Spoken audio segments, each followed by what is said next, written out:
I'm Tim Kearns, and we are back with Panther Preview with Beverly football head coach Jeff Hutton, and it's brought to you by Big Jim's Auto Body, 19 Creek Street in Beverly, as well as Megan's Dog Walking Service. Coach, coming off a really dramatic win against Danvers last weekend. What a night, huh? Awesome, under the lights here at Beverly High School. Yeah, big win, 12-7 win over a really tough Danvers football team. You know, holding Danvers to 7 points is probably the thing that surprised most coaches and followers of North Shore football. Yeah, sure. I think they were averaging somewhere over 30 points a game. And they gave up they scored 10 points against Reading, but Reading is obviously a really quality opponent.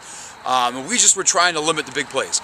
You know, we watched them on tape. They had against Haverhill, I think 3 plays in a row, they went for 60+ yards. So we did our best to keep everything in front of us. As you look at this week's opponent, again, we talked about it a couple of weeks ago, you're in a really heavy stretch of opposition. This week it's Marblehead at Hurd, 10 o'clock Saturday morning for everybody that's listening out there. No lesser opponent than Danvers, probably even a bigger opponent. Sure, I mean they've been at the top of the heap for at least the last 10 years, right? If I'm not mistaken, they've got a 13-game win streak, probably one of the longest in the state currently. Last I heard, I think they have an 8-game win streak over Beverly. So, you know, that's a team that everybody wants to beat, and until you knock them off the hill, they're still the #1 team. You know, certainly you come off of the last couple of weeks, the team has a bit of momentum. They played Danvers extremely tough. Again, limiting their points.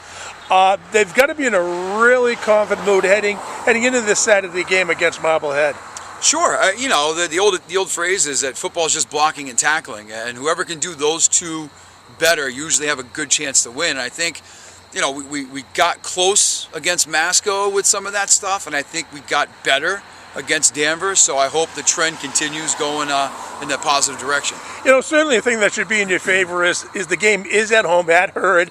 Again, the friendly confines of Hurd Stadium, and that always seems to help the Beverly football. Of course it does. You know, you always like playing at home, whether it's here at the high school or at Hurd. Well, we should have a good crowd. There's, you know, now that we've kind of got some momentum back on our side. I think we've got a few fans that might have been on the fence or back and forth. Let's hope they come out. And anytime you play Marblehead, it's always a good crowd, either there or here.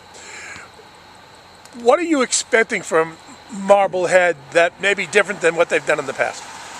I think they're more balanced, I think, than they may have been in the past. I think they've got a great quarterback who can throw the ball. He can run the ball.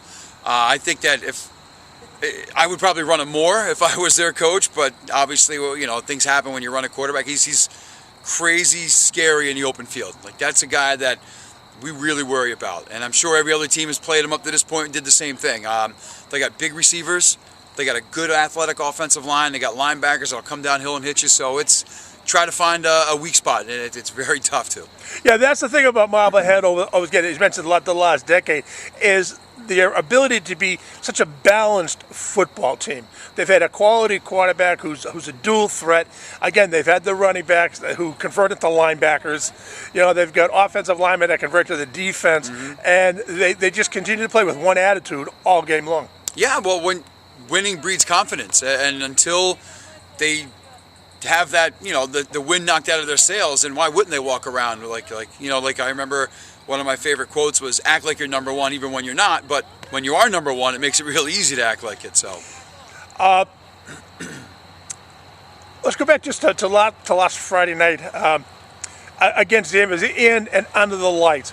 What was the anticipation of the kids heading into Friday night's game there? I think the whole week they were excited, and I think the school did a great job of making it more than just about the football game. They made it like a whole event. You know, everyone had a chance to get a game on the field with the lights. You know, the field hockey team played under the lights. We played under the lights. Boys and girls soccer had a doubleheader. They had, what else they had? Food trucks. They also had a vaccine clinic. The Beverly Bootstraps had it. So it made it like an event more so than just an athletic thing. So it was great. Yeah, it certainly was. It certainly played to the attention of the city all throughout the week. Oh yeah, I mean, I remember telling Phil Stacy, with the sound of the lights, you really couldn't hear the crowd as much as we probably could have on any other night.